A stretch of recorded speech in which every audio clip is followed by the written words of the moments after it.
জয়গুরু বন্দে পুরুষোত্তমম পরম পিতা রাতুল শ্রীচরণে আমার শতকোটি প্রণাম।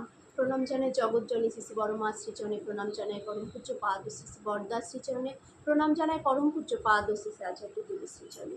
আপনাদের সবাইকে আমার আন্তরিক আনন্দিত জয়গুরু। সবার মঙ্গল প্রার্থনা করি প্রভু শ্রীচরণে। সবাই ভালো থাকুন, সুস্থ থাকুন, এই প্রার্থনা। বড়মা শুরু হয়েছে আমাদের শ্রাবণ পরিক্রমা। প্রতিদিন সব মায়েরা একত্রিত হয়ে আমরা মাতৃ সম্মেলন করছি ঠাকুরকে নিয়ে, তারপর ডিপি ওয়ার্ডসে বেরোচ্ছি। এই আনন্দটাই আলাদা। যত আনন্দই হোক না কেন, এর মতন আনন্দ আর হয় না। যখন একটি মানুষকে ঠাকুরের কথা বলা হয়, সে কিছুটা সম্মতি দেখায় অদীক্ষিতদেরও, তখন দেখবেন ভেতরে একটা আনন্দ উদ্ভাসিত হয়, যে আনন্দটা মানে কোনো কিছুর সাথে তুলনা করার মতন নয়। যাই হোক, আজকে যে বিষয়, যে বড়মা যা বলেন, আমরা অনেক ছোট ছোট ঘটনা জানি যে বড়মা যা যা বলেছেন তাই তাই ঘটেছে। এমনই যে বড়মার, আমরা তার বড়মাকে দেখিনি সচক্ষে, বড়মার যে কথাগুলো, সেই কথাগুলোও যদি আমরা পালন করি, দেখা যায় সেটা হয়ই হয়। এমনই একটি সত্য ঘটনা আজকে আমি শেয়ার করব।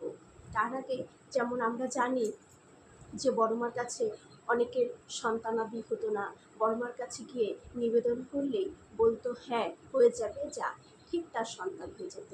অনেককে বলেছে যে সোমের উপোস করবি, তাহলে সন্তান হয়ে যাবে।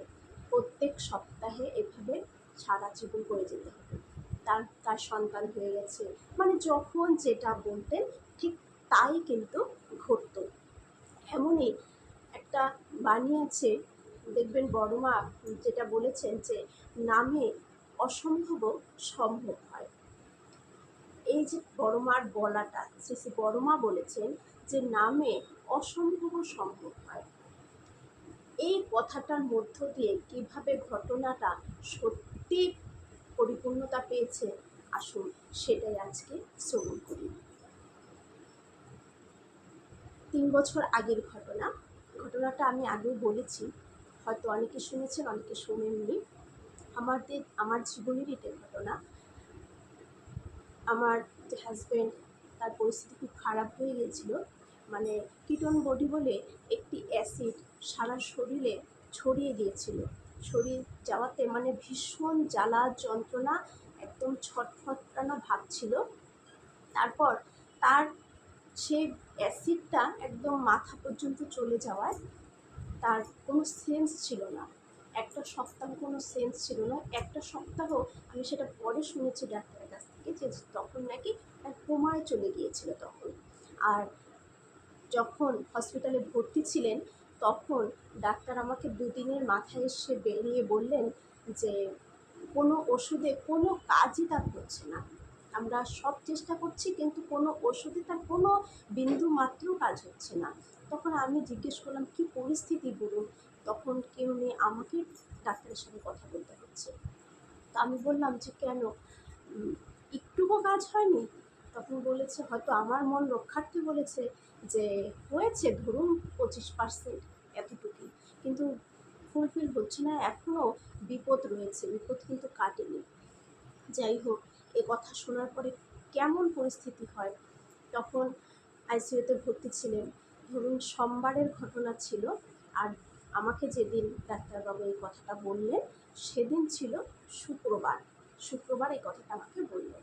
আর যথারীতি আমি আইসিইউর পাশে বসে রীতিমতন কান্না করেছি। সেখানে চিৎকার করাও যায় না, চিৎকারের মতন করে মুখ চেপে ভীষণ কান্না করলাম। তখন ভাবলাম কান্না করলে তো আর মানে ঠাকুর কীভাবে পাশে ছিলেন ভাবুন। তখন ভেতরে একটা কেমন যেন একটা ধাক্কা লাগলো, যে এই করলে তো অসুস্থ হবে না, আমাকে ওকে সুস্থ করতে হবে। আর তখন ছিল এই শ্রাবণ মাস, আর এই শ্রাবণ মাসে আমি সেবার মানে এই নামে অসম্ভব সম্ভব হয় বড়মার এই যে বাণীটা, এটা আমার খুব আলোচনা করেছিলাম অনলাইন সৎসঙ্গে, অফলাইনে। আমি এটা খুব এই বিষয়টা নিয়ে খুব আলোচনা করেছিলাম সেবার। হয়তো আমার কাজে লাগবে বলেই আমাকে ঠাকুর বড়মা এই বাণীটাও আমার সামনে আমি পেয়ে গেলাম, এবং এটার ওপরে এত চর্চা করেছি।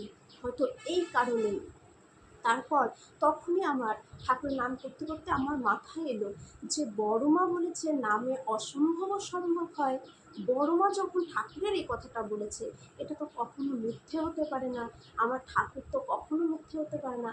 বড় মা বলেছে নামে অসম্ভব সম্ভব হয়, সত্যি অসম্ভব সম্ভব হবে। আমি খুব নাম করব। তখন শুধু ঠাকুর, বড় মা আর আচার্যদেবকে স্মরণ করে চোখ বন্ধ করে শুধু ওনাদের তিনজনের মুখটা আমার চোখে ভাসিয়ে আমি শুধু অনবরত এত স্পিডে আমি নামটা করেছি। আর শুধু একটা কথাই, না, বড়মা বলেছে এই কথা কখনোই মিথ্যে হতে পারে না, এটা হবেই। তারা এমনি কখনোই বলে যাননি, এতটুকু বিশ্বাস ছিল। তাই তখন মানে এত নাম করেছি যে নামে অসম্ভব সম্ভব হবেই হবে। বড় মা বলেছেন হবেই। ঠাকুর কখনোই আমার মিথ্যে হবে না, ঠাকুর আমার কখনোই মিথ্যে হতে পারে না। তখন এত নাম সেদিন 24 ঘন্টা অনবরত নাম। রাতে আর ঘুম হয়নি, শুধু নামের পর নাম, মানে আর স্পিড কি নামের, সেই প্রচণ্ড স্পিডে নাম চলছিল। যাই হোক, পরের দিন শনিবার যখন আমি আবার হাসপাতালে গেলাম, যাওয়ার পর এই ডাক্তার 11:30 10:30 নাগাদ ডাক্তারবাবু এলেন। আসার পর উনি ভেতরে গিয়ে দেখছেন। তো দেখার পরে কিছুক্ষণ পরেই আমাকে ডাকলেন। যখন আমাকে ডাকলেন, আমি তো আমার সারা শরীর ঠান্ডা জল হয়ে গেছে। আমি ভাবছি হয়তো সে আর নেই, হয়তো এর জন্য আমাকে ভেতরে ডাকছে। আমি সেইভাবে ধীরে ধীরে ভেতরে গেলাম। যাবার পর ডাক্তারবাবু আমাকে বলছেন, যান ওনার সামনে গিয়ে কথা বলুন। আমি আচমকা চমকে গেলাম, কি বলছে। আমি যখন সামনে গেলাম, দেখি কিছুটা জ্ঞান ফিরেছে, মানে তাকাচ্ছে, কিন্তু সে কথাগুলো তার এখনো মনে নেই, কিন্তু সে বিপদ থেকে বেরিয়ে এসেছে। আমি সামনে গেলাম, গিয়ে ঠাকুরের নাম বুলিয়ে দিলাম, আমাদের স্বস্তির মন্ত্রটা আমি সারা শরীর হাতিয়ে, মাথা কপালে হাতিয়ে বুলিয়ে দিলাম। কপালের এই জায়গায় আমি ঠাকুরের বীজ নামটা বারবার লিখতে থাকলাম হাতে আঙ্গুল দিয়ে। খুব নাম করলাম আর বললাম, তুমি এই নামটা করো, মনে আছে? মাথা ঝাঁকিয়ে বললো মনে আছে, কিন্তু জানি না। তখন আমি নামটা উচ্চারণ করে বললাম, তুমি শুধু এই নামটা করো। বিকেলে গিয়ে দেখি ওকে বসিয়ে দিয়েছে, বসিয়ে দিয়ে হরলিক্স খাওয়ার চেষ্টা করাচ্ছে। দেখুন, তাহলে যখন ডাক্তারবাবু বেরিয়ে বললেন যে 72 ঘন্টা পেরিয়ে গেছে, আশা খুবই কম, ওষুধে কোনো কাজ হচ্ছে না, এখন ঠাকুরকে ডাকেন, ঠাকুর যদি কিছু করতে পারে। তারপরেই এই বড়মার এই উক্তিটি মনে পড়ল, নামে অসম্ভব সম্ভব হয়। সত্যি নামে অসম্ভব সম্ভব হয়। সেটা আমার জীবনে আমি নিজে প্রত্যক্ষ প্রমাণ পেয়েছি, আরও পেয়েছি, কিন্তু এটা একটা মানে গেঁথে রয়েছে যে সত্যি মিরাক্কেল ঘটে গেল। যেখানে ডাক্তারবাবু আশা ছেড়ে দিলেন, আমাকে ডেকে নিয়ে বললেন, তারপর সে 24 ঘন্টা নাম করার পর এত বিশ্বাসের সাথে, অনেক সময় কিন্তু যান্ত্রিকভাবে করলে আমাদের কাজ হয় না। আচার্যদেব এখন বারবার বলেন না যে ইষ্টভীতিটা যান্ত্রিকভাবে করলে কোনো কাজ হয় না, ঠিক তেমনই কোনো কিছু যান্ত্রিকভাবে করলে হয় না। আকুলভাবে মন থেকে যদি আমরা ঠাকুরের নাম প্রার্থনা করি, সেটা ঠাকুর মঞ্জুর করেনই করেন।